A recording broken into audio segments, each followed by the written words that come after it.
Good evening, everyone. It is a great to moderate this symposium. جميعا من دواعي سروري أن أيسر هذه الجلسة المتخصصة بالتضامن العالمي مع فلسطين.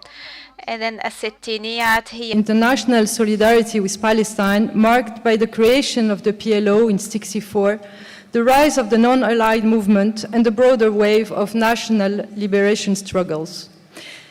During the Oslo decade, however, the promotion of new hegemonic narratives centered on peace building and conflict resolution tended to marginalize Palestine within global mobilization. This situation persisted until the early 2000s with the outbreak of the Second Intifada and the Durban Conference in South Africa.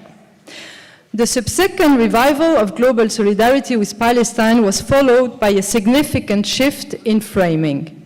Apartheid emerged as a central lens through which to understand the question of Palestine, with activists increasingly situating the struggle within the broader fight against racism and all forms of discriminations. At the same time, the digital revolution played a crucial role in amplifying the Palestine narrative. As early as 2014, during the war in Gaza, the hashtag Gaza under attack generated over 4 million tweets. In 2021, the hashtag Free Palestine reached 12 million reactions per hour. Today, we will focus on the most recent development following the genocide. We will listen to 4 speakers who are key figures in solidarity campaigns across the US, Spain, and Chile. While support for Palestine has grown significantly, particularly visible in the mobilization on the campuses, several critical questions deserve closer examination. The first concerns the issue of identification. Historically, solidarity with Palestine has largely been driven by the Palestinian and Arab diaspora. However, the genocide has prompted a massive engagement of nationals from these different countries. How can we understand this new form of solidarities? A second issue relates to the capacity of solidarity movement to challenge the dominant war on terrorism narrative. We will ask whether and how these movements are able to confront pro-Israeli discourse across 3 different national contexts. Finally, it is crucial to consider how these movements are responding to increasingly repressive measures aimed at suppressing solidarity. The genocide has revealed the extent to which Western states have deployed unprecedented levels of repression to criminalize solidarity and silence the denunciation of the crime. The objective is clear: to make Gaza disappear from public consciousness. To give one example of what happened recently in France, the Minister of Higher Education decided to cancel a conference on Europe and Palestine that the Arab Center in Paris co-organized with the Collège de France. It was unprecedented. Preventing solidarity is no longer merely an expression of support for Israel. Rather, changes in legislation across the West have become an integral part of the policy of extermination. In order to kill, solidarity must be prevented. This makes clear why solidarity is one of the most urgent political issues today. What options for action remain when laws are enacted to enable the crime itself? And when mobilization, both offline and online, is increasingly criminalized? How can the solidarity movement continue to operate under these conditions? To explore these questions, I will now give the floor to Osama Abukeshek. Osama is a non-resident scholar at the Arab Center for Research and Policy Studies in Washington, D.C. He served as the executive director of Americans for Justice in Palestine, a U.S. lobbying organization advocating for Palestinian rights. He holds a PhD in political science from Loughborough University. Osama is a regular commentator on Palestine and regional affairs, as well as U.S. domestic and foreign policy. He's the author of several books in Arabic and has published dozens of studies and articles, both in English and Arabic. Osama, your presentation today is entitled The Palestine Solidarity Movement in the U.S., Concept, Backgrounds, Challenges, and Future. You have the floor for 20 minutes. 20 minutes. Thank you, Layla. بسم الله الرحمن الرحيم. السلام عليكم ومساء الخير. Do you have instant translation? Okay. So it's your choice. You will struggle with me either way. If I speak in Arabic, you will struggle. If I speak in English, you will struggle. It's your choice. عربي ولا إنجليزي؟ عربي. Okay. And you got the translation. Okay. طيب. So the topic that was asked of me is about the solidarity movement with Palestine in the USA, concept, background, challenges, and the future. So I will be speaking in two contexts and within two frameworks. The first of which would be quick, would have an academic dimension, a data-driven dimension, and in the second framework I will talk as an activist on the ground for the Palestinian cause as part of the solidarity movement with the Palestinian cause or question in the USA.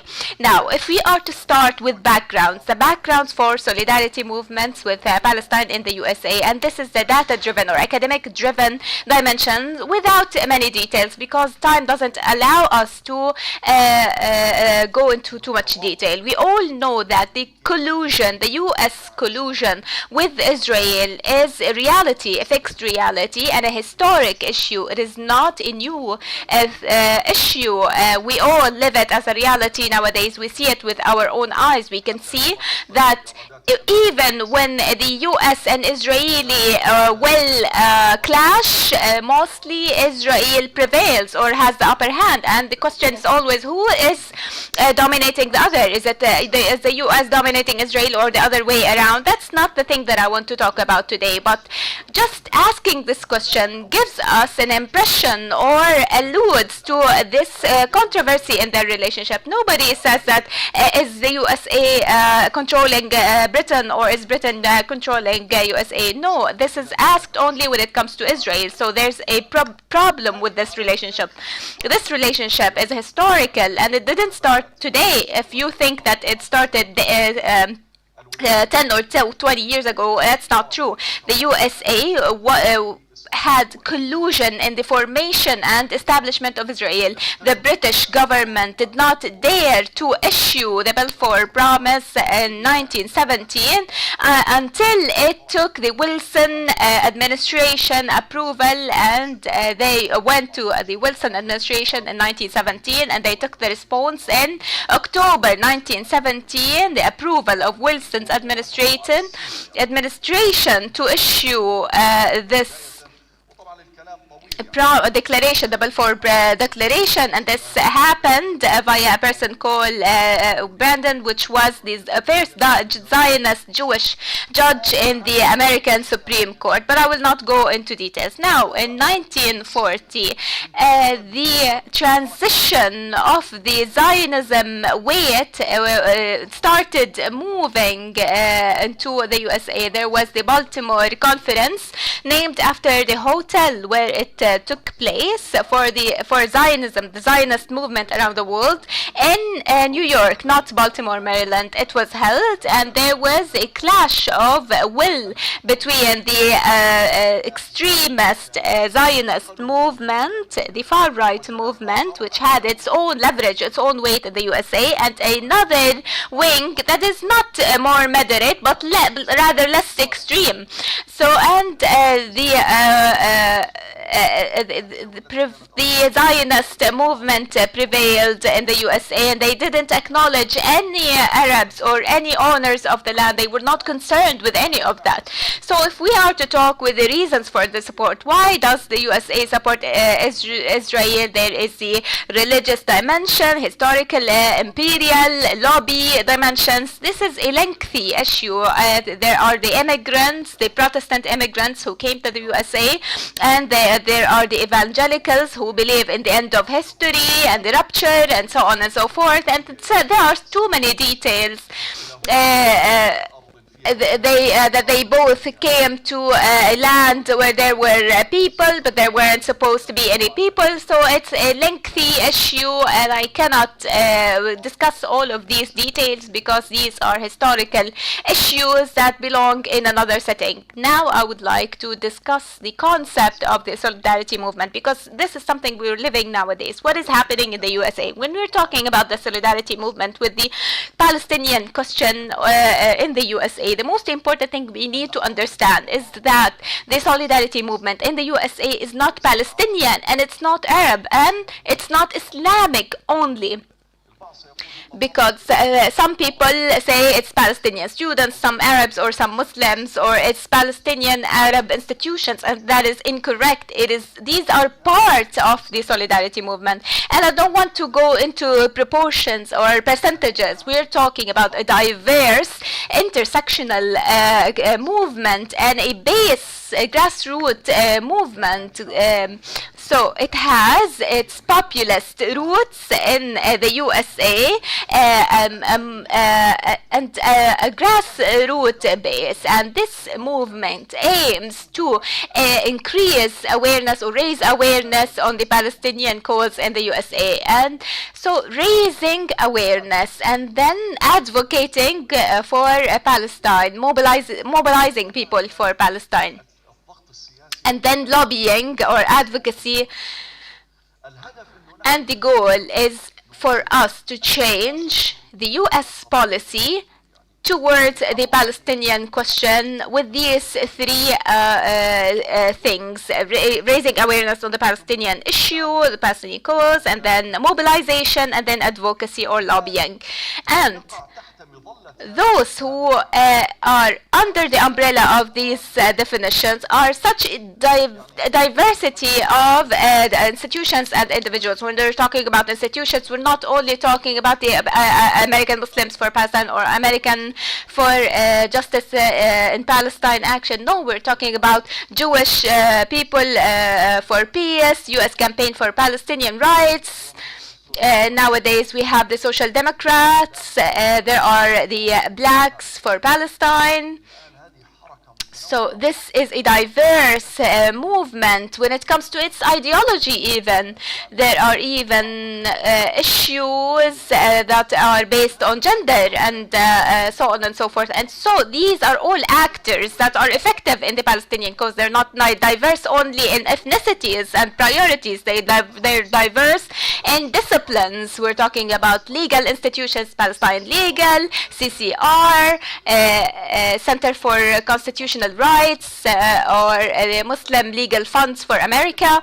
We're talking about an abundance of effective institutions, legal institutions that are advocating for the Palestinian cause. And we're talking about raising awareness or Institute for Middle East Understanding. So all of this it's an extensive network of institutions effective in so many directions. And we have the students. If I am to talk about each field where there are actors, we will never finish talking about them today. So some say that this alliance or this movement is not a movement of solidarity, or it could be an alliance or a network of non-cohesive institutions that have no leadership. I say that this is not correct, because as part of this movement in the USA, I am not talking about as a reader only. I'm talking as a person who participated in this movement. We have coordinative councils. We have action on the ground.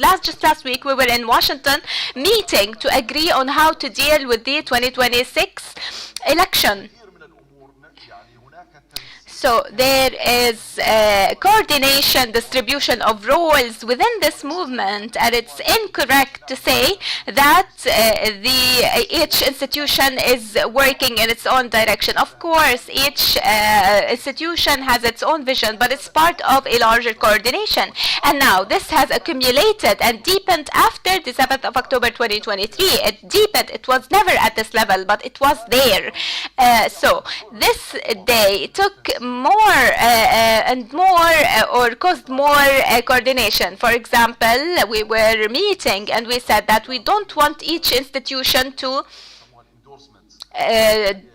conduct or issue endorsement for electoral candidates without any prior coordination. So this movement nowadays is working together, and it's incorrect that it is a network that doesn't coordinate within itself. There is a high-level coordination, and I am speaking to you right now, and as a person, there are 13 lawsuits against me, 22 lawsuits against my institution, and before I came last Wednesday, we won the 4th federal lawsuits. Of course, the other party always files these lawsuits that we knew about the 7th of October, that we colluded in it, and the pretext is that the size, the volume of protests in the USA, as per their theory, would not be possible to be organized within days, that it wouldn't be reasonable to be arranged within days or months or weeks or months. No, this has been organized for years. And Osama Irshaid, I was demonized, and I am with the nice Jewish lady, Maria Benjamin, and they say she is colluding and she is a tool for Hamas in the USA as well. This is what they accuse her of, that she knew about October 7th because she is subject to a lawsuit with me as well. So we're talking about a ridiculous reality, because when we tried to get 300,000 people, and then in January 2024, we tried to take to the street. This was unprecedented since the civil rights movement, the 1 million march. There were never, since the civil movement, there was never such a size of movements. And the other party was bribing anyone who would participate in counter protests in Washington. They paid the cost to anyone to fly into Washington, and politicians came, and the parliament speaker came, and they all came, and they didn't even collect more than 5,000. So how could we congregate or gather over 300,000 people? So they are saying that this movement cannot be arranged without prior coordination or prior cooperation with some parties before the 7th of October. So when the lawsuits were filed against us, I would have, if I had faced each lawsuit alone, I would have been bankrupt. And the same goes for all institutions. But within the Solidarity movement, there are institutions that provide legal aid for free, and this is what's happening now. I'm not paying anything. My institution is not paying anything. Otherwise, it would cost us millions of dollars. So, and as I said, there is the awareness raising, and the more awareness we raise, the more the U.S. mood changes towards Israel. We had a poll in September, October 2025, the first of which was in New York Times, Siena University, and the second was in Piana University, both of which assert that for the first time in the history of the U.S. Palestinian-Israeli relationship, the popular sympathy is higher for Palestine than with Israel, as per these polls. But even if so, for the first time, the sympathy with the Palestinians is higher than sympathy with Israelis. This cannot be done without a movement behind that. And this wasn't done overnight. And Israel's interest to dominate TikTok now, and they're celebrating TikTok because, as you know, the Americans have to have their touch. So Netanyahu was so interested in dominating TikTok and paying the influencers $7,000 for each post, for each tweet they post. And now they lost this generation because the level of sympathy among Gen Z, Generation Z, 1990s, born 1997 until 2000, they lost around 56% of them. And so they lost this because they're trying to win the new generation, Gen Alpha. So it's a long-term battle for them. Now, Diallo has conducted a opinion poll on Palestine. and Israel between 2010 and late 2016. It was issued in 2017, and the summary is that the more Americans know about Israel, the less they like it. So nowadays we see that as a reality. The more knowledge they gain, the less they like it, because they cannot control the information. Information is coming from social media in this generation. And you heard Hillary Clinton saying that the young generation is against Israel because their information is poisoned by the social media, even though she is the one who is poisoned, because she sold her soul, or sold her opinions. So this reality created transformation within the USA, transformation in the popular mood, the popular mindset, and now the 70% of Democrats have more sympathy with Palestine, and 8% are have sympathy for Israel. And here I'm talking about the grassroots. Let's talk about transformation in policy. Within MAGA, there is a war between the Republicans, MAGA or MEGA. MAGA, Make America Great Again, and MEGA, who coined this? It was Steve Bannon, Trump's previous or former advisor. So MEGA, Make Israel Great Again, and he called Mark Levin, he calls him Mark Tel Aviv Levin, and there was the conflict in the Turning Point USA, where Charlie Kirk was assassinated in Utah months ago. You saw the conflict that happened on the stage between Tucker Carlson and Steve Bannon on one hand, and someone like Ben Shapiro on the other hand, who is Israel First figure. There's the Israel First within the far right in the USA. So 10 years ago, the progressives said that it was said that progressives are marginalized, but this changed quickly. So this might be marginalized now. And part of the issue regarding Israel is not just related to the sense of fairness or justice. There is the question of who owns the power, who owns the influence in the USA. Is it US or is it Israel? So you are hitting a nerve for those who consider this as their own country. So they're saying that this Congress belongs to us. They're saying that the laws are changed for Israel. Anyone who attacks Israel is named an anti-Semitic, and the white supremacists in the USA for years have been trying to change the curricula that talks about diversity and so on and so forth, and they are called racists. But when it comes to Israelis, it's all acceptable and the laws are changed. But when it comes to white supremacists, they are despicable people. So these people see that there is transformation, and to realize that these transformations are real, in September, last September, Job Site News had a leaked report made by a PR institution, Stagwell Global. Stagwell Global's president is Mark Penn, who was a member of the Likud party. He participated in Menachem Begin's campaign. So they conducted a study about transformations in the public mood regarding Israel in 5 countries, including the USA, Britain, France, Denmark, I believe, and Germany.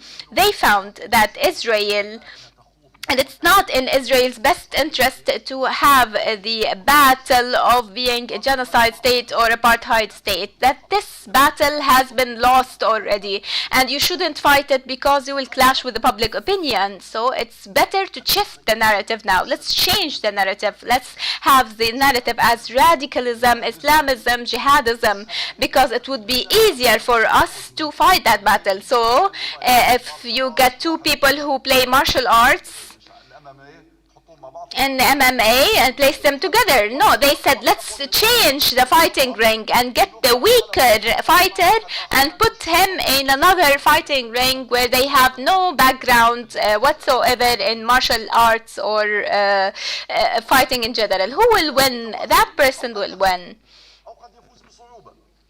So let's move the fighting arena or ring. So they said, let's change the battle because they cannot win the public opinion and the heart and mind battle. So they resorted to oppression, repression, I'm speaking quickly because I don't have enough time. And now I want to say the following. And I have 2 minutes. I have been living in the USA for 30 years, and I've been working in this field for 25 years, and I'm on so many monitoring lists. I get threats of murder. And of course, all of what I'm saying right now will be translated, the same as when I was talking in Istanbul and they translated my lecture. And there's no problem. I'm used to this. And I don't consider myself a social justice fighter or a sacrificer. I'm nothing to compare to those who are sacrificing in the Gaza Strip and Palestine. So now, let's look at the full half of the cup. We have the cup. There are 2 kinds of people, or 3 kinds of people. Some people see the empty half, some people see the full half, and some people see both. They see reality as it is. Reality is dark, bleak in the USA, but there is a horizon, and this horizon is what we're working on, how to amplify our potential and mitigate the challenges. Kamala Harris wrote a book called 107 Days about her election campaign. She said one of the reasons for her loss was the Palestinian cause and the Biden stance where she was vice president. And she said that we are vis-a-vis a position that is a dilemma for us. Our stance on what happened in the Gaza Strip, this transformation within Democrats. Now we're seeing transformation or the beginning of transformation in their policy. Democrats nowadays realize that there is a crisis, that the Republicans will take longer, but now we're looking at the mega conflict. There is the mega conflict or problem among them. There is the MAGA people, but not MAGA as in let's kidnap the country's president. But MAGA in the sense that we do not act as a dependence on another country like Israel. So I am an activist in the Muslim community in the USA. As per a study by the University of Indiana 2021, they found the donations of Muslims and Sadaqah and Zakah reached $2.4 billion annually. Most of this money goes abroad as humanitarian aid. We know that we're sending, for example, 800 million to Palestine, but it's rotting at the borders because Israel's not letting anything go inside. If we invest that in political work and political action, we support electoral candidates. And if I collect funds for a philanthropist institution as a person, and I collect 200,000 for philanthropy, and but if we are to collect money or funds for a candidate, it's much less than that. But after the October 7th, we've been witnessing transformation in Muslims' awareness of political action. Why am I saying Muslim Americans? We have 7 to 8 Muslim Americans. They are Americans, U.S. citizens, and this base is important part of our action. There is coordination, and let's look at these horizons rather than focusing on challenges. Challenges are reality, and we haven't chosen them. What I choose is to respond to the challenge. I do not choose the challenge, I choose to respond to it. And we are at that phase right now, and despite everything that's happening and the attempts to make us outlaws, this is happening because they cannot win this case anymore, not in law, not in the battle of hearts and minds. This is part of our challenge, and so we have horizons, we have hope in the USA. Amazing presentation. We now turn to Europe with our second speaker, Saif Abukeshek, who will address the Spanish case. Saif is a Palestinian activist based in Barcelona who has been organizing Palestinian solidarity across Europe for over 20 years. He was a lead organizer in the Global March to Gaza, and currently chairs the Global Coalition Against the Occupation in Palestine. Saif also represents the Intersindical Alternativa de Catalunya. He sits on the board of the European Trade Union Network for Justice in Palestine and is a steering committee member for Global Sumud Flotilla. Your presentation is entitled Europe and Palestine, From Popular Solidarity to Tangible Action, the Spanish Model and the Global Sumud Flotilla. You have the floor for 20 minutes. ثانك يو. يعني بس إذا بدي أحكي على المسار البحر طولنا أكثر من 20 يوم، لو كل يوم بدي ياخذ دقيقة ما نخلصش. طيب شكرا. I want to speak about only the flotilla, then it will take me hours. If we take the example of Spain, and if we talk about France, Germany, and other countries, from a political and geographical point of view, there's a lot of differences. But from the point of view of Spain, Spain is qualified to play a slightly different role. Historically, we are talking about Islamic heritage and legacy, which has left many centuries of, and also in Spain was one of the colonial powers at some time, so there is also literature on that and the suffering of the people under occupation and colonialism, and this is reminiscent of what the Palestinian people are going through. Also, there are cultural roots when we talk about Spain is a country which saw strong anti-fascism movements and solidarity with the oppressed people, and this adds extra strength to movements on the ground.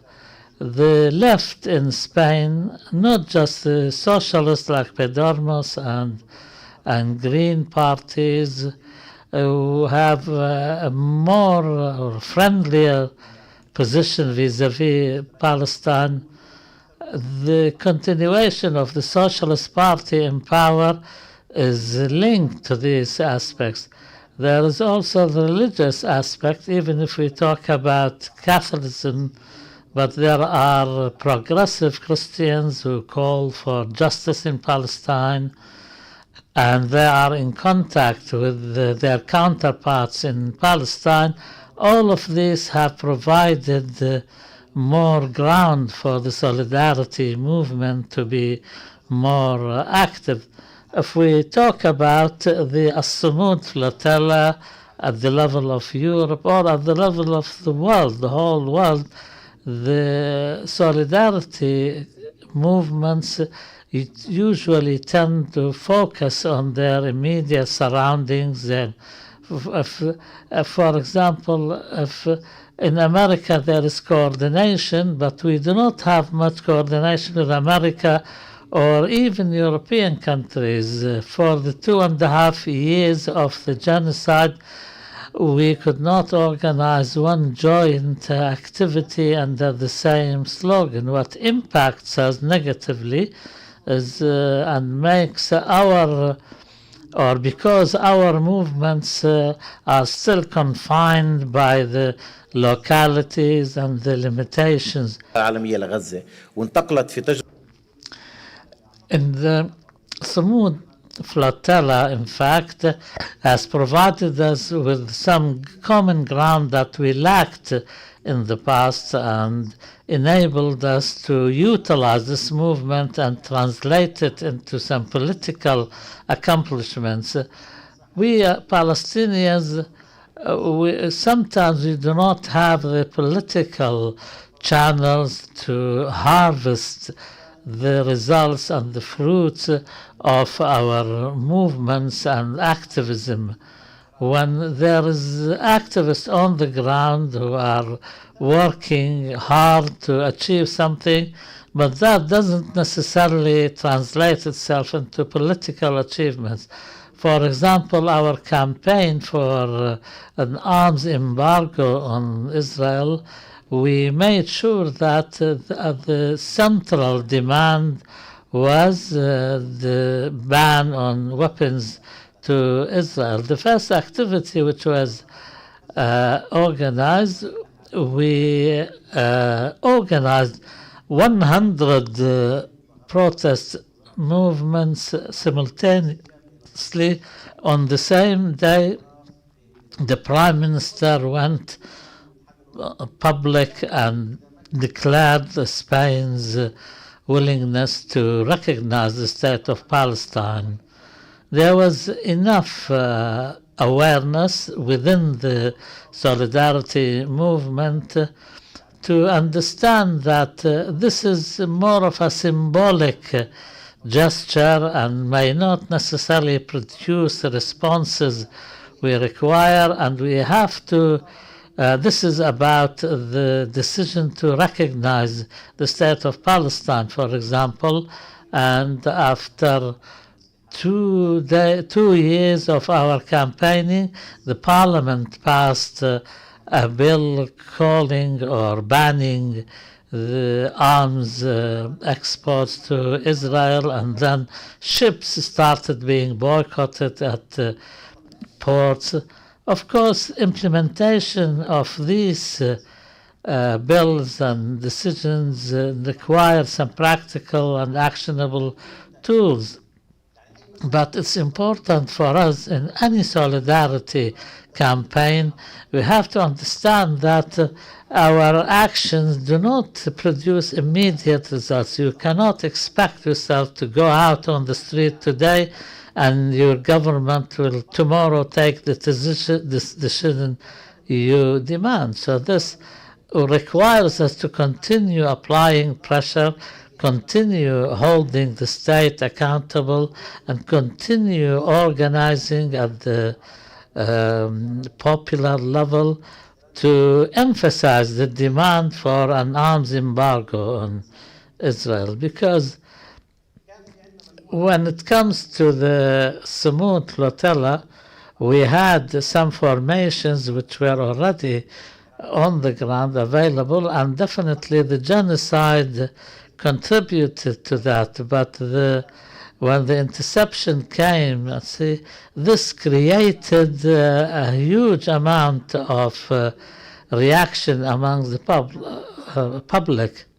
Throughout the war, we were working at two levels. First, to consolidate the steadfastness of the participants, to create the kind of an experience that we can transfer, because we're talking about direct confrontation. In the Marmara case, 10 people were killed, so we were risking our lives. So it was important to make everyone aware of that. And two previous experiences told us that in the aggression committed against us in Greece, when 13 boats were attacked by Israeli drones before they set off on the journey.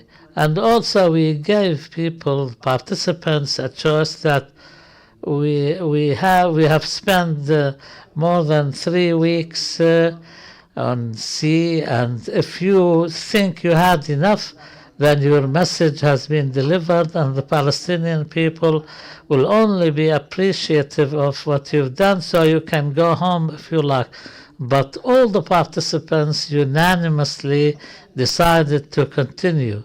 The second telling moment was the moment of confrontation. In previous experiences, this was the longest confrontation. It lasted 14 hours. They were trying to reach Gaza. In previous attempts, when there was an Israeli attack, we used to stop or slow down.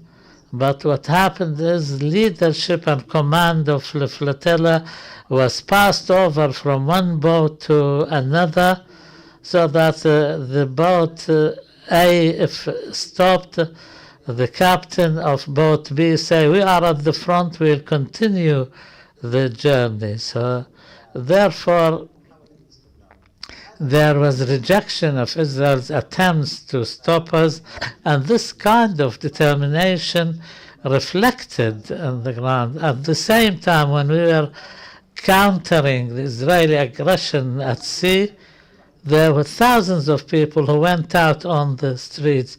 Now there was an aggression against this flotilla, which was an extension of the genocide. So this change in the narrative and the shifting in the narrative from the activists at sea to the streets, and this was part and parcel of a joint image in support and solidarity of the Palestinian struggle. And since the 7th of October and afterwards, we saw many, many demonstrations. One of our achievements, like 15 countries issued statements before the confrontation at sea, warning Israel against confronting this flotilla. So the continued the steadfastness was continued, in fact, even after people were arrested. When Ben Gvir came to the prison, and with all their attempts to distort the image, when he spoke to the activists who were under arrest in Israel, and the abusive language in Hebrew he was addressing them was conveyed through videos, and generated a lot of reaction by the masses. And we reinforced a narrative that when you demand freedom for another people and you go out on the street, you may well end up paying a price, and this can be costly. And we saw a small example of that in Italy. In 1 week, a right-wing government changed its narrative from what the activists were doing was harmful to ceasefire attempts, to a general strike when thousands of people took part in it, and the government changed its narrative. What we can do here, we have to take into account a few things, that we have to have a strategy for our work on the ground which links together the aims and objectives you want to achieve. Like when there is a demonstration in one city, other demonstrations should raise the same slogans and same chants, and we work to, and even in other countries, we're talking about countries which are not standing idly by. They are colluding with the genocide. They're providing cover for, and all the killing which continues in Gaza or in the West Bank takes place under their noses. So therefore, these solidarity movements should depart from these closed spaces they work in to translate what they're doing into tools, and they should have a joint vision and to monitor and link what goes on by way of protest, link it to some political vision, and have MPs and politicians in every country. There are people like that. Let us bring them together and create a kind of a political discourse in solidarity with Palestine, and we repeat that in all our domains of action. And like what Osama has said, what we go through is nothing compared to what our people in Palestine go through. In Germany, we go on demonstration, but in the UK, for example, the activists can do more. They can occupy some factories which produce weapons. In Spain, the challenge can be taken to the sea. So we must take all these potentials from different countries and combine them together to create a historic moment which raises the level of the solidarity. And we know that unfortunately there was some sort of a lessening of the solidarity campaign. This should not dissuade us. We have to expect these things and not deal with things emotionally, but continue our work. And we have to do this again and again. And as the previous experience provided us with evidence for success, we have to continue work. Now we have a Palestinian narrative. We have to empower that. This narrative speaks of genocide and the Palestinian people's rights, and we should work together and continue our work, and the flotilla of Samud will come out again in spring to confront the occupation.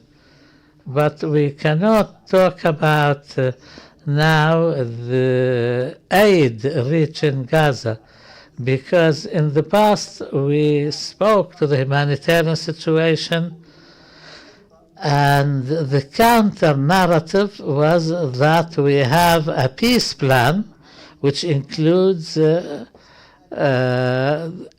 continuing freely, although many people see in the Trump plan another colonial way of usurping the rights of the Palestinian people. So we have to counteract this so-called peace plan by Trump, and we're talking about, for example, participants who are doctors to support the health sector in Gaza, teachers to help the educational system, environmentalists to repair what can be used to rebuild Gaza. This is an alternative, and we also, of course, talk about the right to self-determination, the right of the Palestinian people to have their own freedom, their own territorial water. So the point of rights should be an important and integral part of our work. This kind of activity will not bear fruit if it's confined to the sea, because we have to have some supporting organisms here and there to support us. So we have to work with politicians until we reach a point whereby our work would reflect some political achievements, and also organize joint campaigns. In the last flotilla, we had people from 44 countries. Next time, we want the whole world to be represented.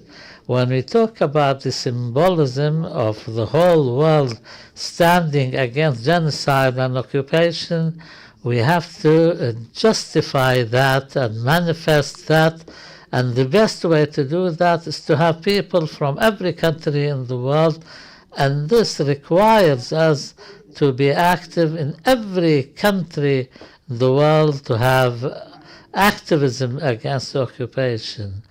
In today's solidarity campaign, we noticed that there is a willingness to raise the level of popular protest, because this will be a practical expression of the action by public opinion. But this on its own will not be enough. We have to raise the bar, and we have to be part of the situation, the decisions which are being taken in America, and the role played by Trump by changing the politics of the entire world and rendering the UN as a meaningless body. This provides us a historic opportunity to include the Palestinian people's struggle to be part and parcel of the world movement for justice and to confront this power which is seeking to colonialize what. So we must send a message saying that every country in the world now is vulnerable and really can be targeted in this way, and with placing Palestine at the heart of this phenomena and place Israel as an occupying power at the heart of these attempts to occupy all countries, and to possibility that this kind of criminal activity can be transferred from Palestine to elsewhere in the world. In the past, the Palestinian people's solidarity campaign used to call for other oppressed people in the world to sympathize with them. Now this is becoming a reality. Thank you. For your presentation. Now turn to Latin America. I will first give the floor to Stephanie Elías Musalem, who will give us an overview of the situation in Latin America. Stephanie Elías Musalem is the Executive Director of the Center for Palestinian Information, a Chile-based organization dedicated to journalism, cultural work, and political advocacy on Palestine. She is a journalist and writer and has led the CIP Rapid Consolidation over the past 2 years as a key reference on Palestine and Chile and Latin America. Stephanie, your presentation is entitled Latin America and Palestine, Contradiction, Challenges, and Opportunities. You have the floor for 20 minutes.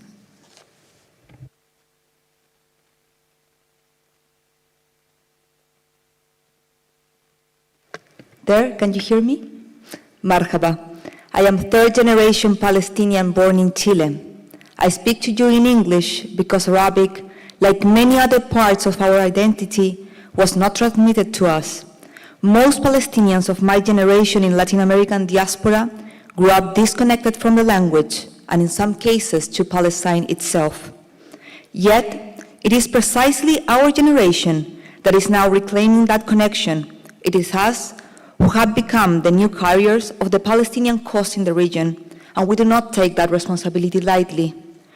It is therefore a profound honor for me to be here today to reflect on the situation of Palestinian solidarity in Latin America, and especially Chile, home to the largest Palestinian diaspora outside the Arab world. During my presentation, I argue that Latin America can be an accelerator towards Palestinian liberation, but only if we move from symbolic solidarity to concrete action. I will talk about the contradictions, challenges, and opportunities the region presents, and propose some pathways for strengthening the cause in LATAM, illustrating Chile as an actor for its immense political potential that hasn't been exploited yet. Maybe the most important thing you need to know about Latin America is that we are not neutral when it comes to Palestine. For decades, Latin American societies have expressed sustained solidarity with the Palestinian people and their struggle against dispossession, occupation, and structural injustice. This solidarity can be explained through the convergence of three key historical and social dynamics. First, Latin America has a long anti-imperialist tradition rooted in its own experience of foreign intervention. Second, there exists a powerful collective memory of the suffering caused by dictatorships and state violence. Many countries in the region endure military rule, political repression, enforced disappearances, and systematic human rights violations. Both of these experiences have shaped a stronger ethical and political commitment towards human rights, fostering profound empathy towards peoples currently facing similar forms of violence. Third, this empathy resonates especially with Palestinians because of the large diaspora in the region that has deeply integrated. This means that Palestinian pain is not something that is happening in the other side of the world, but something that happens to your colleague, your neighbor, and even your best friend. The evidence of this solidarity is visible in sustained mobilization, mass demonstration, cultural production, academic engagement, and so on, often carried out by people with no Palestinian or even Arabic background. Regardless of this immense popular support for Palestine across Latin America, this sentiment is rarely translated to state policies. This gap between Latin American societies and their political institutions is not new. It's structural and it is historical. However, after October 7th, this distance became especially visible. At the same time, moments of intense social mobilization have shown that this gap can at least partially be narrowed. And I want to give you a few examples. I'm going to start with the regional efforts. The Bogotá Summit on July 2025 brought together governments, legal experts, and international organizations to coordinate concrete legal and economic measures in response to Israel's genocide in Gaza. It represented one of the most ambitious collective efforts by a group of states to move beyond symbolic solidarity and actively intervene. But even previous to this summit, in Chile, Gabriel Boric's administration has taken concrete steps, including suspending new military contracts with Israel and supporting South Africa's case before the International Court of Justice. In Colombia, the government of Gustavo Petro also suspended military cooperation and, most importantly, banned all coal exports to Israel, introducing direct economic consequences, something that we rarely see coming from Latin America. It is important to note, however, that both President Boric and Petro already had openly pro-Palestinian political positions, yet these stronger, more concrete measures, at least in Chile, were adopted only after intense public mobilization and civil society advocacy. Still, these actions remain exceptions, and that brings me to Latin America's core contradiction when it comes to Palestine. In Latin America, every country except for Panama formally recognizes the state of Palestine and maintains some sort of diplomatic representation. However, this recognition often marks the limit of how far governments are willing to go. In parallel, many states continue to maintain and even expand concrete material ties with Israel, particularly in military, security, and technological sectors. Chile offers a clear example of this. In 2011, President Sebastián Piñera formally recognized the state of Palestine. Yet, during both of his administrations, Chile experienced the most significant expansion of military and technological cooperation with Israel since the end of Augusto Pinochet's dictatorships. In fact, by 2020, Chile became the third largest importer of Israel security and defense technology in the region, only after Brazil and Mexico. This is the core contradiction of Latin America. Symbolic and diplomatic support for Palestine coexist with material, strategic, and military cooperation with Israel. This contradiction remains one of the main structural obstacles to transform solidarity into concrete political leverage. At the state level, this contradiction is rationalized through a discourse of neutrality and balance, what we refer to as equidistance. Equidistance is based on the narrative of the conflict, the two sides, which erases the deep asymmetry between an occupied people and the colonial power. States also rely on this equidistance as a political strategy to keep both Palestinian and Zionist communities satisfied. In Chile, for example, although the Zionist community is much smaller than the Palestinian one, it holds significant political, economic, and media influence, and at the same time, pro-Zionist and far-right groups tend to frame the Palestinian cause as an imported conflict and a threat to national stability. The result is that the framework of equidistance helps maintain the status quo and create structural barriers that limits concrete and material action in support for Palestine. But why is Chile a key case in Latin America? It's not only because it holds the largest diaspora outside the Arab world, estimated in almost 500,000 people, but also because this diaspora has influence across multiple areas of Chilean society: business, media, education, culture, but crucially, politics. What makes Chile particularly distinctive is that Palestinians and their descendants are present across the entire political spectrum. You can find Palestinian origin parliamentarians on both the left and in the right. Despite deep disagreement on many political issues, there has historically been a strong degree of unity around Palestine and its right of liberation. This has produced a very unusual political configuration.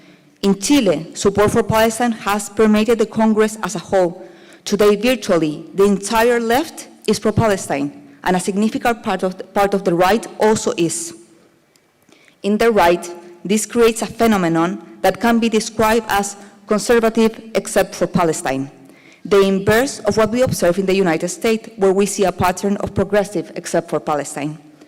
As a result, the Palestinian cause in Chile enjoys broad political legitimacy, cutting across ideological lines. This gives Chile exceptional potential to play a more decisive role in advancing concrete political actions for Palestine. Yet, until recently, this potential had broadly remained unrealized. One of the main reasons for this has been the depoliticization of the Palestinian cause after Oslo. During the 70s and the 80s, the Palestinian diaspora in Latin America had a strong political role. Through the Palestinian Liberation Organization, the diaspora had a formal channel for political participation, mobilization, and influence. This dynamic changed profoundly after the Oslo Accord. Oslo shifted the center of Palestinian political life from the PLO to the Palestinian Authority, reframing the struggle as a process of diplomatic negotiation and state building under occupation. As a result, the PLO weakened, and the diaspora lost its main institutional channel for political participation. Palestinians outside historic Palestine became increasingly excluded from direct involvement in decision-making and political strategy. Gradually, support for Palestine was redirected almost exclusively toward humanitarian aid, cultural initiative, and symbolic gestures. This depoliticized framework remained dominant for decades, until October 2023. The resistant attack of Hamas on October 7, and especially the scale of Israel's assault on Gaza, acted as a catalyst that reopened fundamental political questions that had been buried since Oslo. The idea that the Palestinian question could be managed only through negotiations, humanitarian aid, and diplomatic process collapsed. This new wave has been driven mainly by third and fourth generation Palestinians in the diaspora, who recognize the limits and failures of the Oslo framework to advance towards real liberation.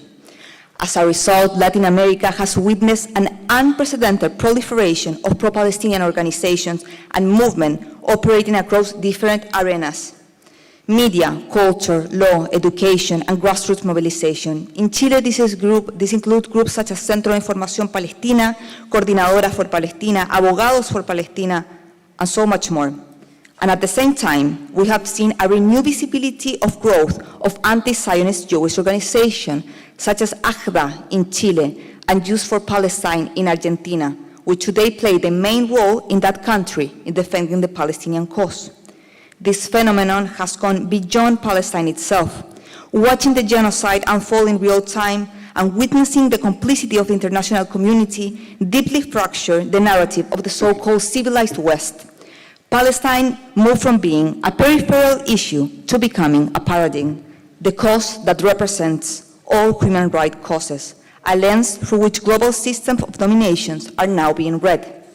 That is why today the Palestinian struggle is embraced by environmental movements, feminist collectives, indigenous struggles, labor movements, and anti-racist organizations, because it exposes the brutal intersection of colonialism, racism, militarism, and extractive capitalism. This convergence of dispersed, unorganized, yet interconnected struggle, it was many described as the global intifada. This new global intifada, of which Latin America is an active and significant part, goes far beyond symbolic solidarity, and it has produced concrete political and legal outcomes. I want to briefly illustrate two cases from Chile. In December 2023, a newly formed collective, Abogados por Palestina, Lawyers for Palestine, brought together more than 600 Chilean lawyers to submit a formal legal complaint to the International Criminal Court requesting arrest warrants for war crimes against Benjamin Netanyahu and Yoav Gallant. This became one of the largest civil society legal submissions ever presented to the ICC. This Chilean legal action played a significant role in building the legal and political momentum that eventually led the ICC to issue arrest warrant in November 2024. Because of this, today Netanyahu is legally considered a fugitive, a pariah under international law. And I want to take just a moment to share another initiative of this group. They're pushing an even more ambitious goal, the expulsion of Israel from the United Nations. If you wish, you can scan the QR code in the presentation to support their petition.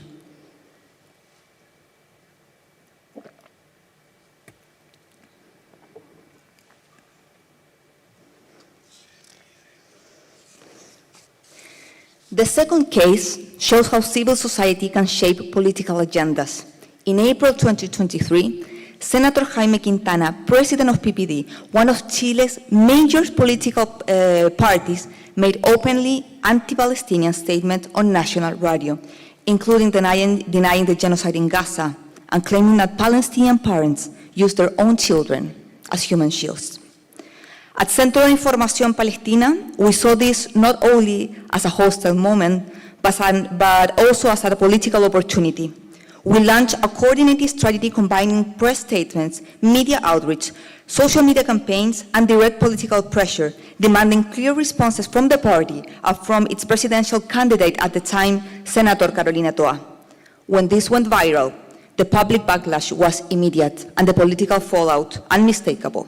Both the PPD and Toa publicly distanced themselves from Quintana, clarified that his statements did not represent the party, and for the first time, clearly condemned Israel's actions in Gaza and called it a genocide. Although Quintana was not removed from the party, this episode demonstrated something crucial. In Chile today, hostility towards Palestine is no longer political cost-free. Despite the advances I have described, it is important to acknowledge the structural challenges that still limit concrete action from Latin America.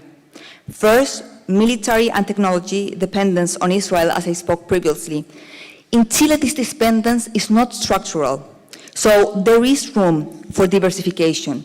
However, pro-Zionists and far-right groups exploit the narrative of dependence, insisting that Israel is an essential partner and that distancing from it will endanger national security. In this area in particular, our main battle in Chile is not technical, but political and narrative. Second, the pressure from the United States. Any move beyond symbolic condemnation of Israel crimes usually takes place under significant political pressure of the US. Governments across Latin America are aware that adopting concrete measures may carry diplomatic and economic costs. Historically, this has functioned as a powerful disciplining mechanism in foreign policy.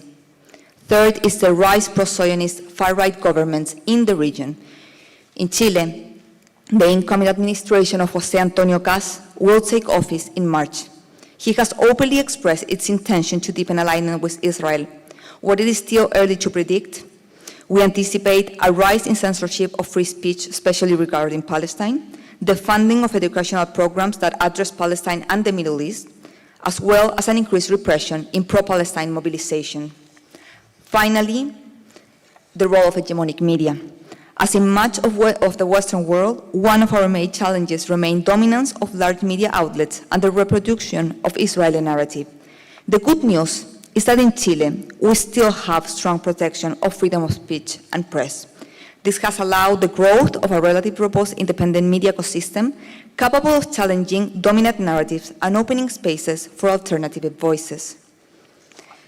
In our organization, we believe that the key paths that I'm going to share with you can help Latin America move from symbolic support to a more concrete action. First, we need to strengthen those independent media ecosystems, not only to inform, but to actively shape public debate and political agendas. Cases such as the Quintana episode in Chile show how strategic communication can become a form of political pressure capable of generating concrete outcomes. Second is the political education for new activist generations. Latin America is currently witnessing a massive wave of new activists, both Palestinian and non-Palestinian. It is essential that this energy is accompanied by political education, including basic knowledge of international law, state obligations, communicational tools, and advocacy strategies. Although there is a growing number of talks and workshops across the region, these efforts are still fragmented and uncoordinated. We need to move forward to more structured educational platforms in Spanish language, similar to initiatives like the Palestinian Institute for Public Diplomacy have developed in English and in Arabic. Third is a greater global coordination. Latin America, and especially Chile, has remained isolated from the global Palestinian organization networks. This often results in smaller, disconnected campaigns and places the Latin diaspora in a reactive position, following international agendas rather than actively collaborating with them. Therefore, we need the reactivation of formal institutions such as the PLO, creating political spaces where organization and diaspora communities can participate collectively, strategically, and in a sustained way directly on the ground. There are many challenges to overcome, but Latin America can become a key force in the liberation of Palestine through concrete political action. To do so, it is essential that we strengthen our ties with the Arab world, opening new channels of collaboration that allow Latin America to fully assume its role as an active political actor in this battle. Thank you very much.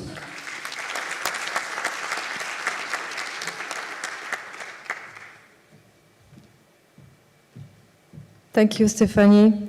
And I will give the floor to our last speaker, Pablo Abufom. Pablo is the spokesperson for the Coordinadora por Palestina, a coalition of social movement in solidarity with Palestine from Chile. He's also the director of the Chilean Palestinian publishing house El Nar.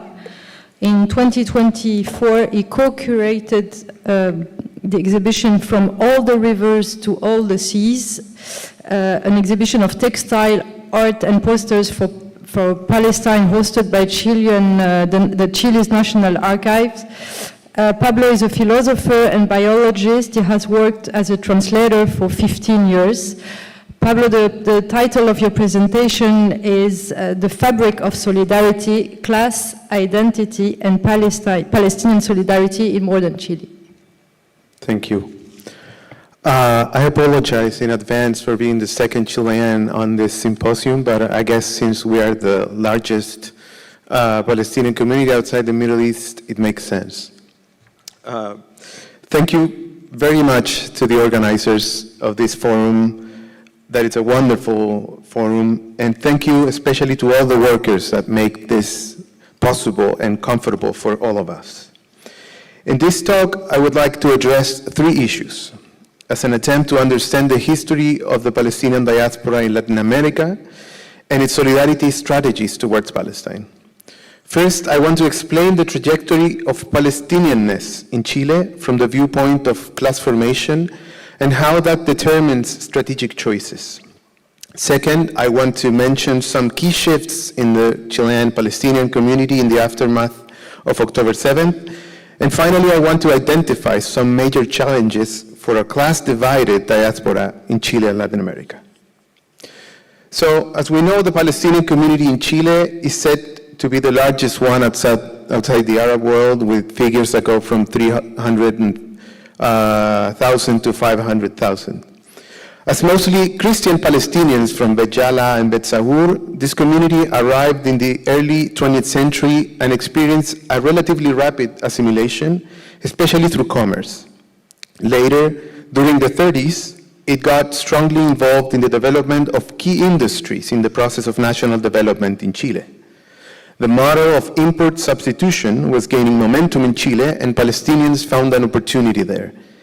They saw themselves as contributing to the betterment of the country through the local production of consumer goods, job creation, and as models of a meritocratic devotion to work. For the first immigrants, Chile had become the land of our children, and their allegiance to the country was almost as relevant as their loyalty to Palestine in a pre-Nakba period. So over time, they became an integral part of the capitalist road to state building in Latin America. In line with the country's trajectory, the dominant Palestinian business community shifted from local industry to transnational capital, favored by the military regime and subsequent neoliberal administrations, accumulating plenty of wealth and political power in the process. Thus, the Palestinian identity in Chile has been a mix of socio-economic integration into Chilean society and identification with the Palestinian homeland through memory and culture. By necessity, their position toward Palestine is determined by Chile's own social and political dynamics. So just like the country, it is a community marked by class division and very distinct ideological poles.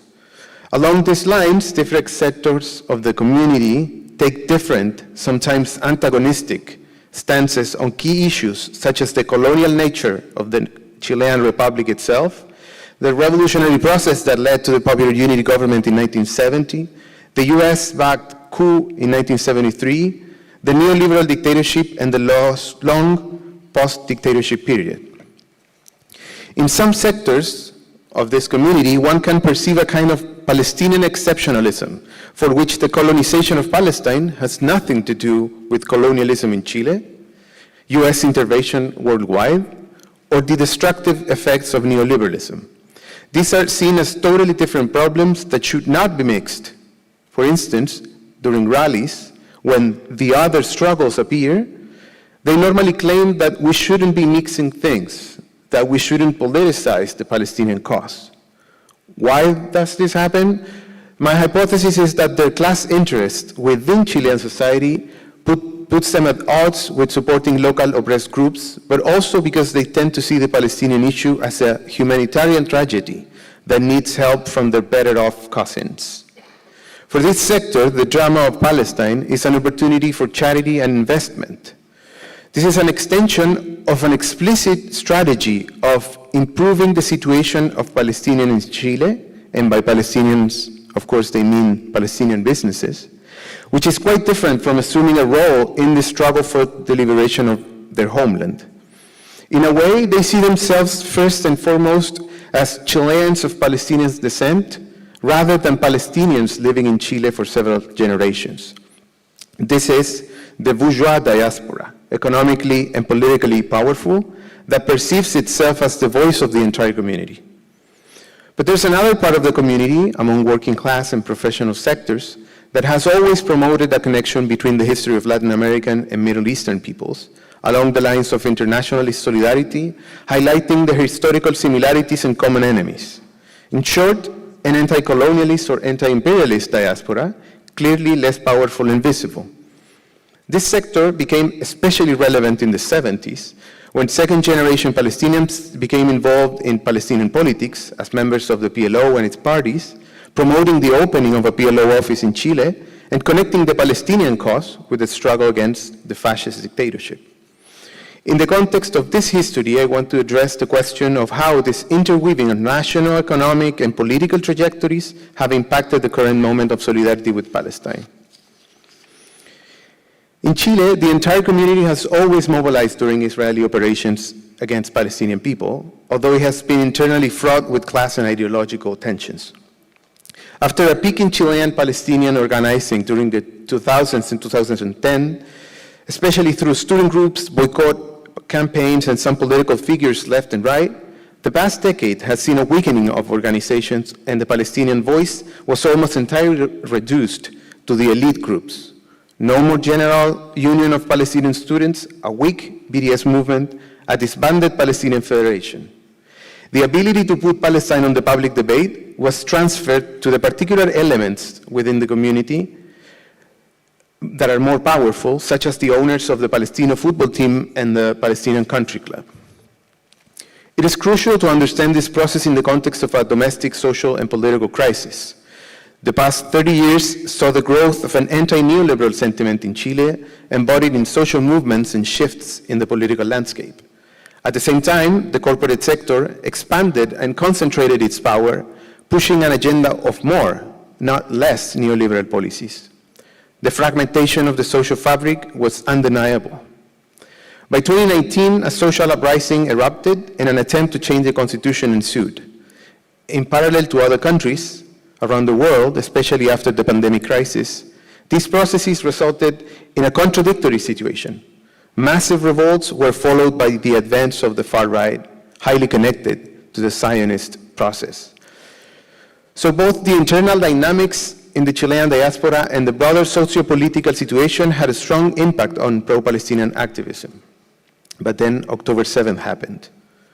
At the time, the pro-Palestinian movement was weak, but hundreds of new organizations were born, led by Palestinian descendants or Chileans and migrant populations who spontaneously joined activist efforts. For example, the organization I represent, the Coordinadora por Palestina, brought together this wider drive towards solidarity among Chilean and other groups by connecting human rights groups, feminist collectives, environmentalist movements, trade unions, community initiatives, anti-Zionist Jews, and political parties, in an effort to put Palestine at the center of their activism. Other examples are the Center for Palestinian Information, as well as the Palestinian Forum, an initiative to coordinate the leadership of the old and the new groups and institutions, which of course is a huge challenge. Finally, I have the honor of leading the creation of the first Chilean Palestinian publishing house, Al-Nar Books, which we hope will contribute to build the infrastructure to connect Palestinians all over the world through translations, as well as opening a space for intellectual and political development. So it's a significant shift in comparison to the previous movement. So what has been the impact of this shift in the pro-Palestinian solidarity movement in Chile? In short, I think it has challenged the status quo of the diaspora in Chile by rearranging the political map of the community, exposing the traditional strategy of the elite. More voices emerge that do not align with the Oslo framework endorsed officially by the Chilean state and have no sympathies for the current political leaderships in Palestine. There is an open debate on the role of the so-called axis of resistance in the Palestinian cause. And finally, in contrast with a more orthodox view of international alliances of anti-American states, new movements are emerging that promote an internationalism from below, connecting the struggles against occupation and genocide with the struggles for self-determination of peoples in general, advocating for popular democratic struggles both in Chile, the rest of Latin America, and the Middle East. So after October 7, then, there has been a shift among Chilean Palestinians, especially younger generations, in a process that I will call a re-Palestinization. People who had not been actively involved in the cause or who were being active again felt the urgent need to learn their history, their language, and get involved in a new phase of the Palestinian global struggle. They push for unity as they learn of still unresolved old disputes. And the corollary of all this is that just like during the formation of the community in Chile, Palestinian identity today is heterogeneous, not simply based on the relationship to Palestine, but one that is created in the very act of organizing for the Palestinian cause in contemporary Chile and through the power struggles within the local diaspora itself. This active production of Palestinianness is rooted in tensions between national identity on one side and class position in the other, in a country that is marked by deep social inequality and a fragile democratic system. So this situation requires an analysis of the challenges that the Palestinian community faces in Chile and other countries in Latin America.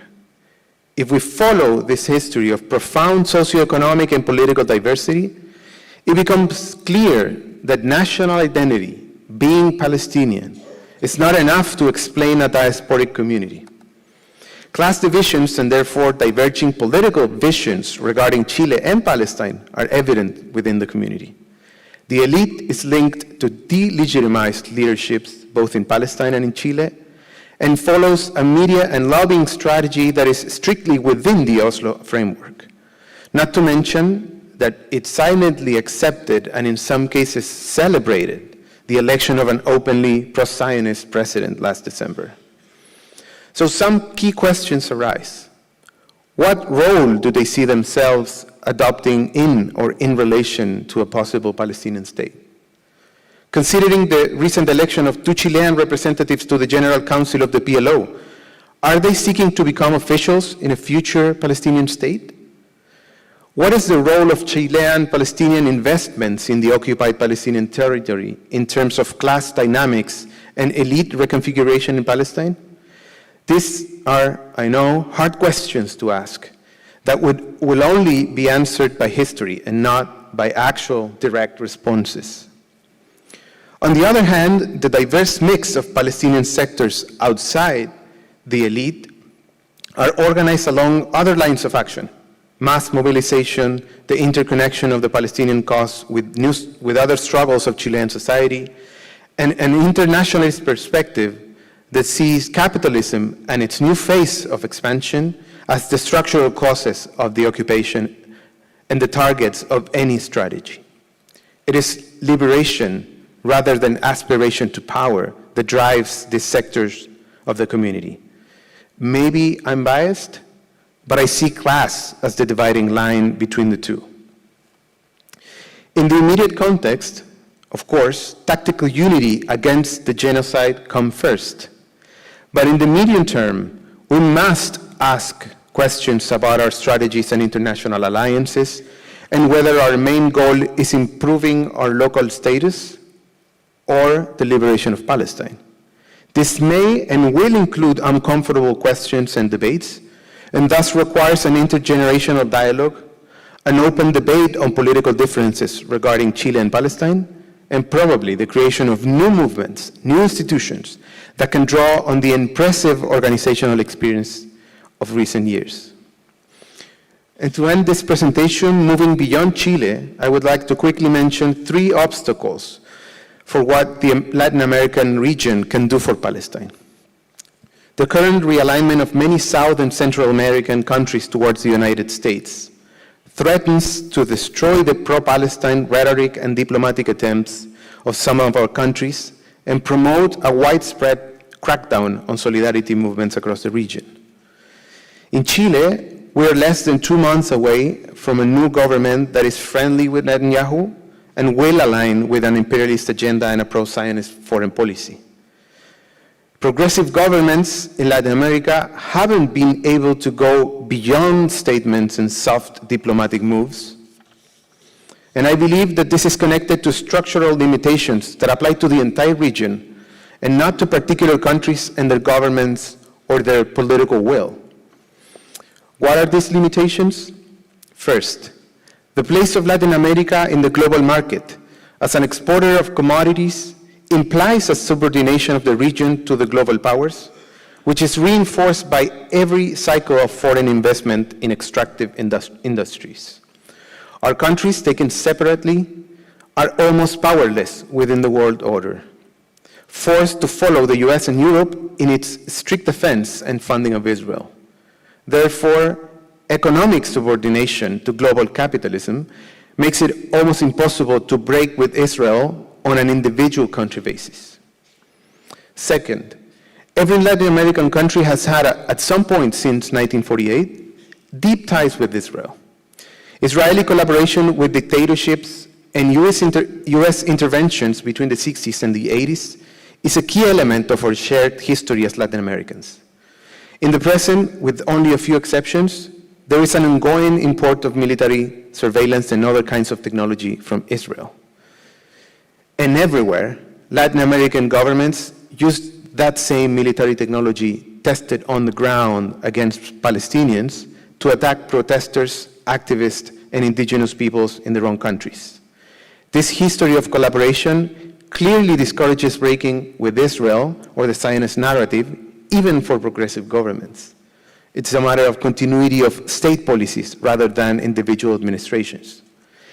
Third, the class interests of the Palestinian capitalists in each country and the way they project a specific participation in the Palestinian national cause has critical consequences regarding how far our countries are able or willing to do something for the liberation of Palestine. The decisions of local Palestinian elites on how to influence governments, legislation, and foreign policy does not go beyond the Oslo framework, and it has been openly against the democratic participation of the entire diasporic community. In a deeper sense, as a way to maintain its privileged position, it excludes a perspective of breaking with imperialism in order to break with Israel. So, for a Palestinian diaspora that is over 100 years old, both national and regional challenges arise. I believe these challenges are rooted in the conflicted dimensions of class and national identity, the political trajectory of pro-Palestine movements, and the history of colonialism and imperialist intervention. There are no easy answers to these challenges, and they demand generosity to build unitary movements, a creative view towards an internationalist and anti-imperialist strategy, and a profound reframing of what Palestinians in Chile and Latin America can and should do for the liberation of our homeland. Thank you very much. Thank you, Pablo. Before opening the floor to the audience, I might ask two questions. The first is for Osama and Saif. Osama, you've been talking about a high level of coordination between the association in the US. Still, it seems that there is a lack of coordination between the US and Europe and within Europe itself. How would you explain this lack of coordination while the genocide is still ongoing after 2 years? And another question for Stephanie and Pablo. Pablo, you've been talking about the mobilization of the children who are of Palestine origin, but would you say that the solidarity movement in Chile is now in a new way composed of children who are not of Arab origins? And finally, how far would you say that maybe for Stephanie, you are free to express your solidarity with Palestine in this country?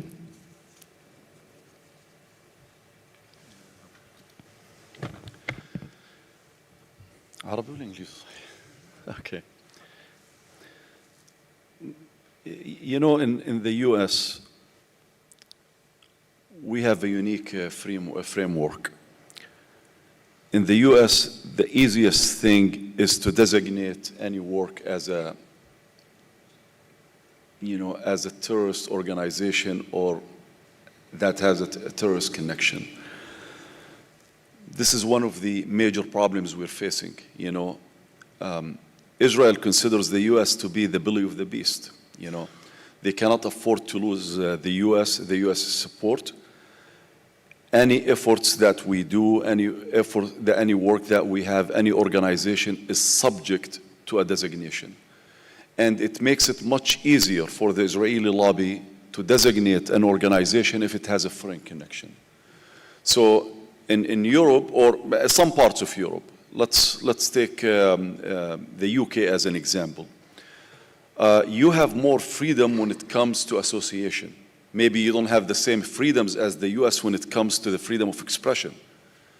But I compare our work to the work that is happening in the UK, and I see no, you can have more of foreign connections, although it's catching up now in the UK itself, where an organization was designated, I think, Action or Act Now, something like that. What is it? Action for Palestine was designated as a terrorist organization. But the US is the master of designations. Just recently, a Palestinian organization abroad was designated. Countries get designated. A regime like in Venezuela was designated. So that's one of the issues that we have. One of the obstacles that we have when it comes to us reaching outside of the United States. So we're cognizant about this issue. We try always to work within America. And another dimension here.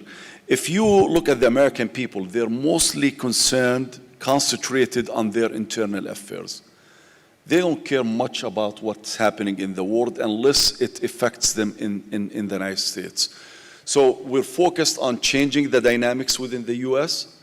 And while we understand that the Palestine solidarity movement is much broader than the US, I think we're connecting based on the experiences more than we're connecting organizationally. So that's the major obstacle that we have. If we can change things in America, I think this will have an impact worldwide. And it's not going to have an impact, it's not going to be limited, it's not going to be confined in the US, but it will have also its ripple effects in Europe, across the world, mainly in Palestine. So that's where we focus, not to provide more ammunition to our opponents to try to label us or to paint us in a certain way where it will become easier for them to designate us, because you will own what others say abroad if you're connected to them.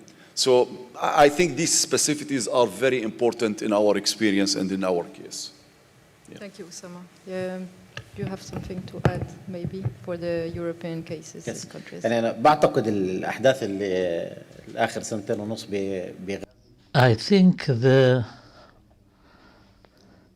I think in the beginning of the genocide in Gaza, this came as a surprise to many, even to the solidarity movements, and nobody expected the genocide to continue. But at the same time, there was no expectation that the Palestinian resilience and steadfastness would last this long. There is tradition, there is a pathway. We used to organize ourselves as doing this on that day on activity, but we did not have the common tools or joint tools to keep up with the rapid pace of developments. The popular activism was faster than the ability of the solidarity movements to organize themselves and to absorb the historic opportunity. I think today, the stage we are at now,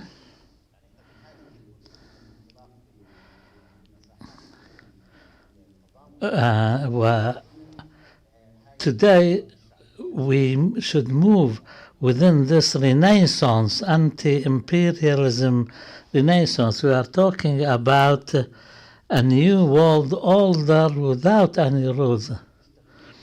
The Peace Council is a company with a CEO, and he is acting as he wishes. So any people in the world can be subjected to this. So we do not only need to rely on the traditional space of solidarity, but we must move into other spaces. And there is no need for any organizational ties as such, but what we need is a strategic vision that we can share, which is balanced in the tools it uses and balanced in the mechanisms of pressure. So if we say we are a company with many branches, we must use the potential of all branches. So we have to expand this area more and more. And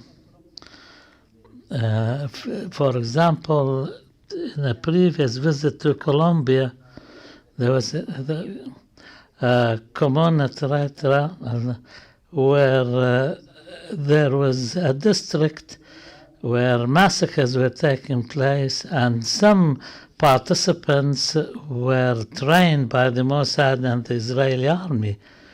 And similar tactics which were used in the West Bank, in Barcelona, the police force, which sort of stands up to the protest movement, was trained by the kind of brutality exercised by ICE comes from the idea that we can use an iron fist against the population and nobody can tell us anything about it. So therefore, breaking away from this enclosed institutionalism into mass movements, wide-ranging, in the hope of, if we cannot change the political equation, at least we can face what comes next. من يريد الإجابة عن تشيلي؟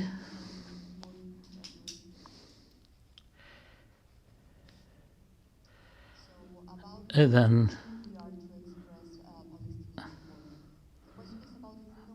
السؤال هو Palestinian mobilizations in Chile are very accepted.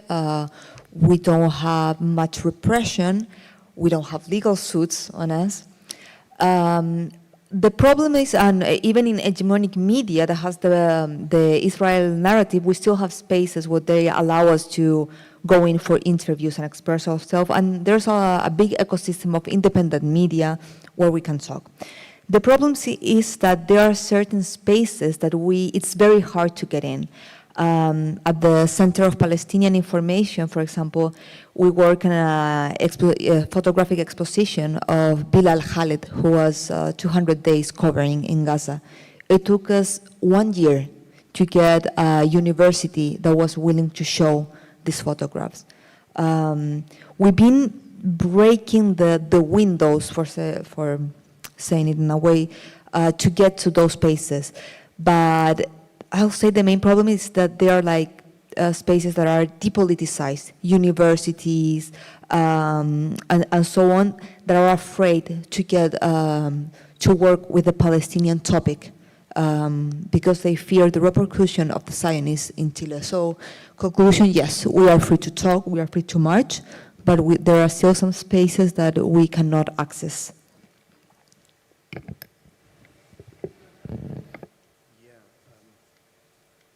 Hello? I see. Regarding the issue of solidarity and activism coming from other sectors of Chilean society, I think that there's a long tradition of this, especially because of the place and the role of the Palestinian community in Chile. There has been, after a moment, of course, of discrimination and, you know, everything that the experience of being migrants and then becoming highly integrated into society, because that's not the experience of all migrant communities in Chile, of course. There has been a recognition of the relevance of the Palestinian issue and the Palestinian cause. And this is especially clear during the 60s and 70s, and since the formation of the PLO and the creation of the non-aligned movement, and that moment of anti-colonial struggles, that at least in the Chilean left and popular movements, there was an idea that the Palestinian cause was also our own cause. So we should be not only involved in talking about Palestine, and not only mobilizing in Chile, but actually having real connections and real alliances with the political and armed groups in Palestine or elsewhere. And then during the dictatorship, for instance, there were groups that would clearly identify the connection between the Israeli oppression of Palestinians and the way the Chileans were being oppressed by the dictatorship. So there were Chileans who were struggling, fighting against the dictatorship, that saw that the Palestinian cause was part of the same issue, since, you know, the US backed the coup, the CIA funded parts of the boycott against the Popular Unity, and so there was a history, a memory of that connection. And finally, of course, the Mapuche indigenous people, who are the Mapuche are the largest group of indigenous group in Chile, they have always seen that connection. The centenary struggle against first the Spanish colonialists, and then a republic, a capitalist republic that has always been colonial with regards to indigenous peoples, that has always waged war against them, still now. We have been experiencing a state of exception, a state of emergency in the south where most of Mapuche people live.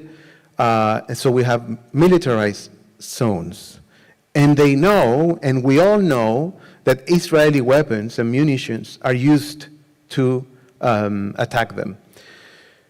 And so all those moments and all that memory has been there since, I don't know, 60, 70 years. And so when, after October 7th, of course, there was a huge flow of Chileans and indigenous groups and migrant communities into solidarity with Palestine.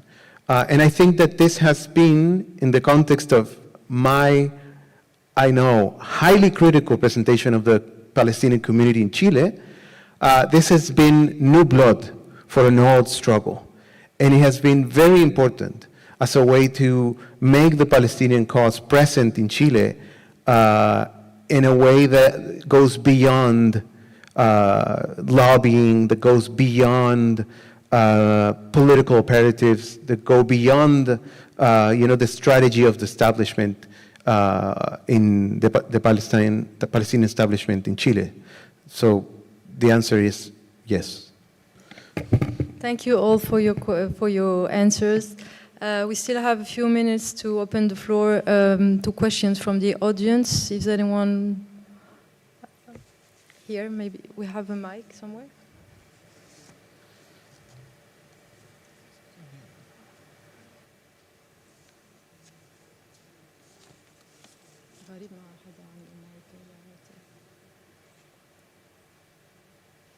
هاي الدكتور رائد العزاوي سؤالين هما بالعربي. السؤال الأول لصديقي الأستاذ سيف.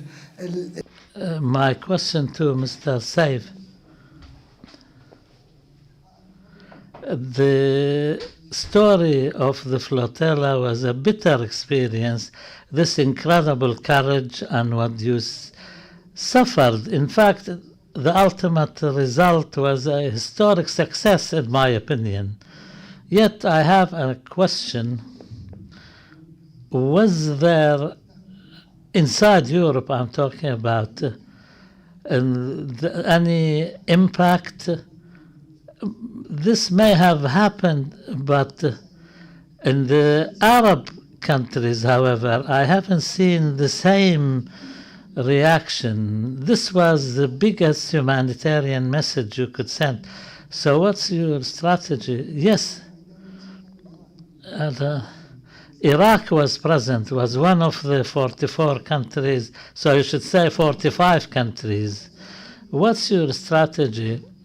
And my question to our friend from the United States, I always follow what you do and regarding the Palestinian cause, but until now, the Israeli lobby seems to be controlling the narrative. What's your strategy to face that? What's your strategy for the future? We always talk about the past. Thank you to the lady who talked about Latin America. What she said was wonderful. Thank you all. Sorry.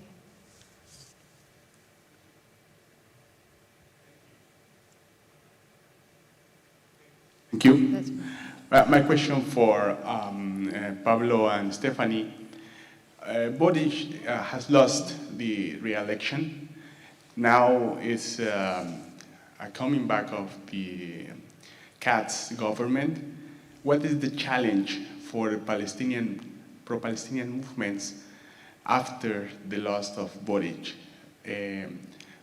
What are the challenges for your work, your own work, to this pressure coming from the US and from Trump's administration in particular, and in the context of a Katz government? Thank you.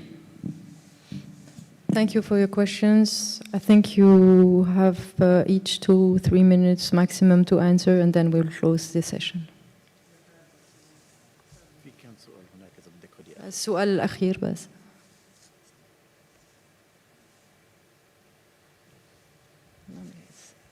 ليش ما عندهم مايك؟ في هناك واحد على هذيك.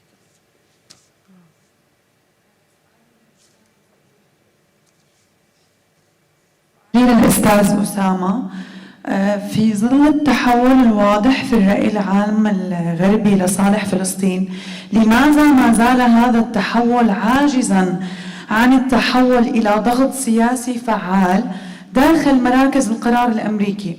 وأين الخلل؟ في أدواتنا أم في بنية النظام نفسه؟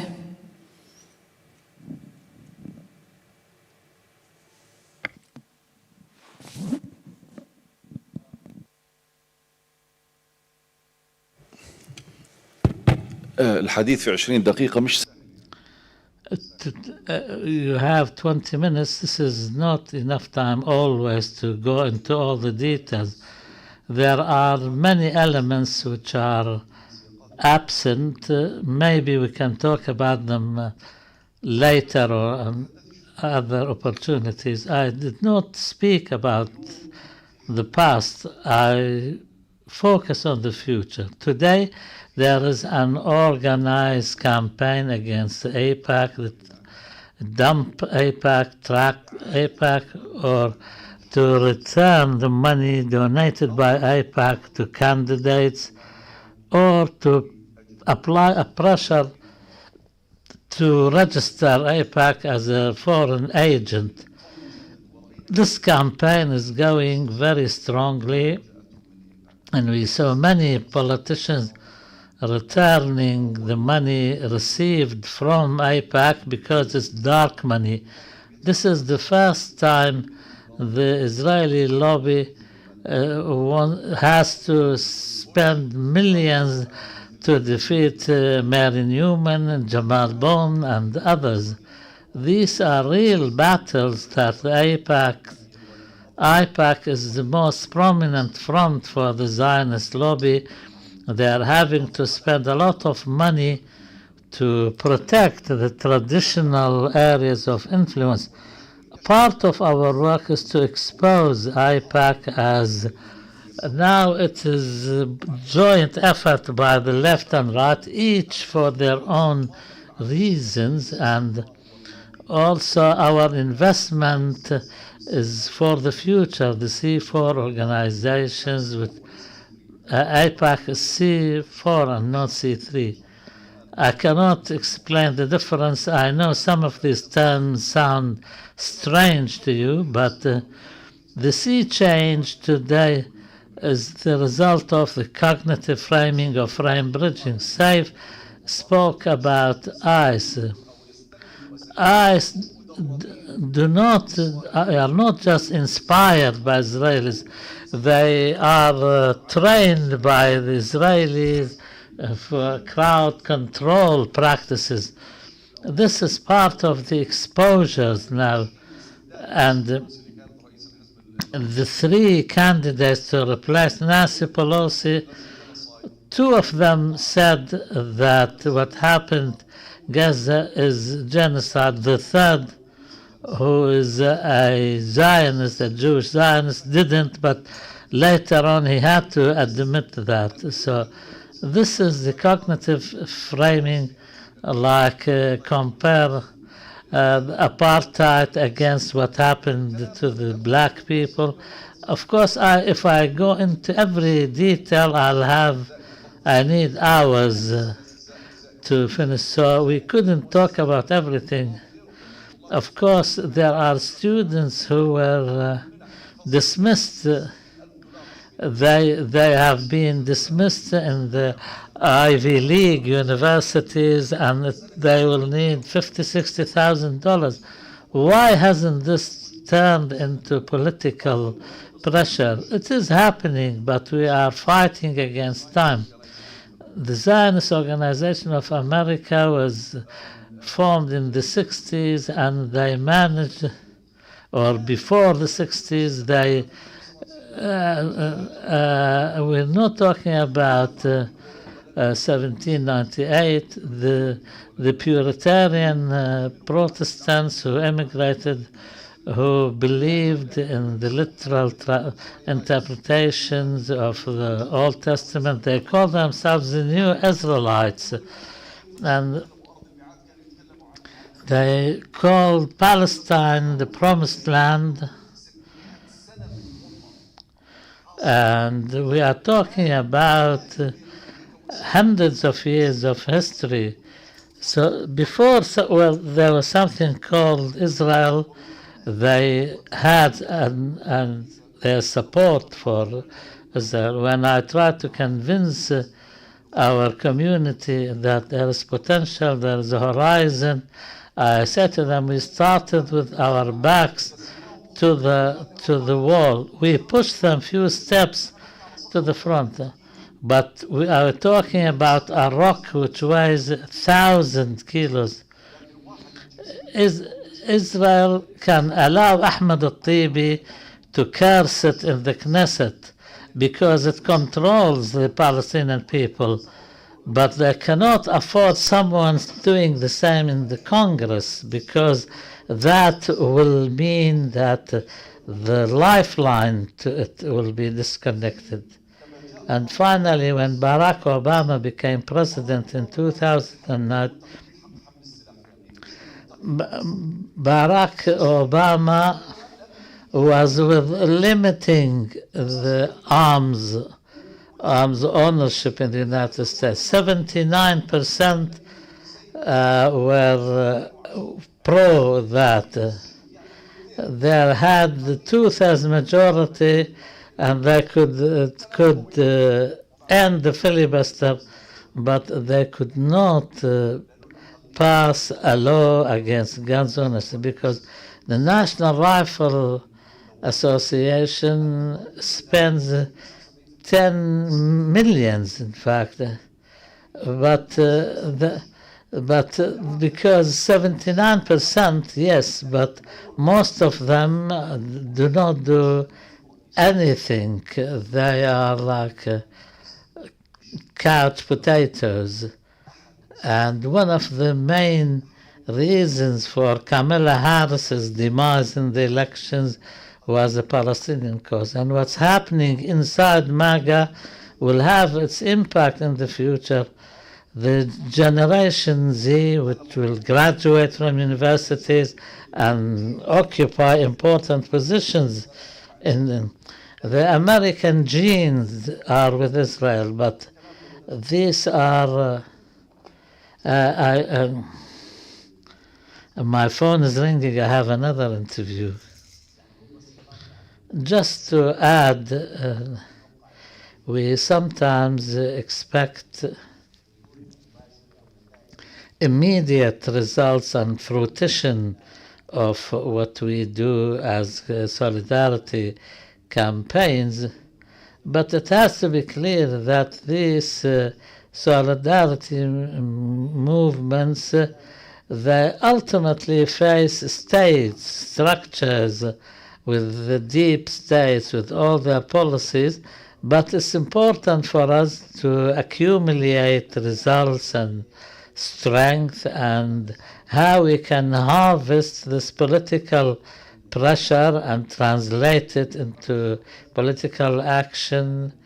And the Palestinian cause should be the ethical standard for anybody who nominates themselves to political position. We must make sure that they declare their hand when it comes to other people's rights, including the Palestinians. As for the strategy to work in Arab countries, each region has its own specificities. For example, I cannot tell people in North America how they should organize. We in Spain know what we can do, but we release opportunities, and how people in other places translate these opportunities, this is up to them and to the conditions they face. Our role is to create common ground for people in the Americas, in Africa, in Asia, everywhere, through the flotilla. And after the next flotilla, we are talking about joint work, similarly to the internationalist movement which faced fascism in Spain. And because simply we see that this is the path that can allow us to achieve success. So far as the Arab region is concerned, we had Kuwaitis, Jordanians, Omanis, Bahrainis, Iraqis. We want to repeat that in the next flotilla. We want at least to have one participant from each country, even the stateless nations, to have the opportunity to be represented. This will allow us to have and to leave an impact, because every person who represents every country will add. Please allow me one more minute. And Osama mentioned this, that people's understanding that the cause is the Palestinian cause is not a humanitarian cause. It's not that we had a natural disaster, an earthquake. We want to send aid to the people who were impacted by it.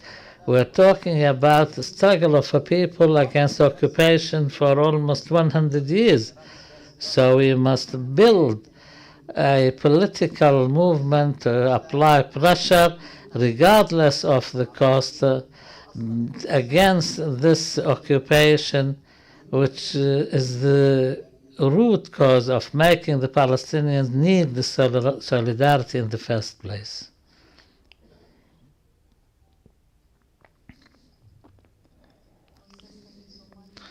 شكرا جزيلا للسؤال. Strong rhetorical pro-Palestine. He was very pro-Palestine in his rhetoric and even in his diplomacy. But if we're talking about concrete material actions, maybe the main thing that Boric did was the suspension of the new military contracts with Israel. That means that the old ones remain and the new ones are not cancelled, are suspended. So with José Antonio Cast, probably that is a very easy fix. With José Antonio Cast, we are worried, we are expecting more censorship of the Palestinian cause in the press, in the speech, and in the streets. And I don't know if, Pablo, you agree with me, but I think it's going to be really hard to move forward, and the efforts are going to be put in not going back to what we already had advanced. But I think we are going to start seeing very, very hard the next 4 years. Yeah, I agree with you, Stephanie, on that point. I think we have a safety challenge, a political challenge, and a social challenge. A safety one. Trump is mobilizing an international process of designating as terrorists or radical leftists or whatever in a lot of countries, especially those where he has the support of the government. And so not just, Cast has already said that he's going to persecute radical leftists. And of course, he's going to identify the Palestinian activists as radical leftists.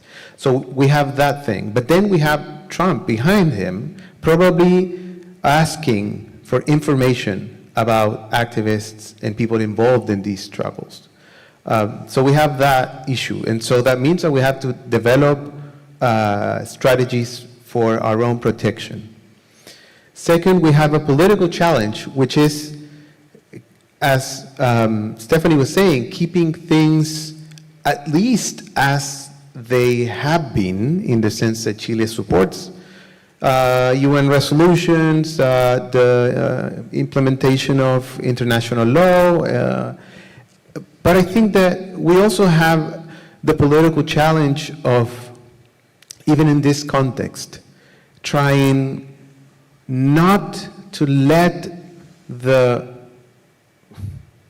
weak progressivism of this past government, the Boric's government, and the Boric's sector, to be the voice of the opposition.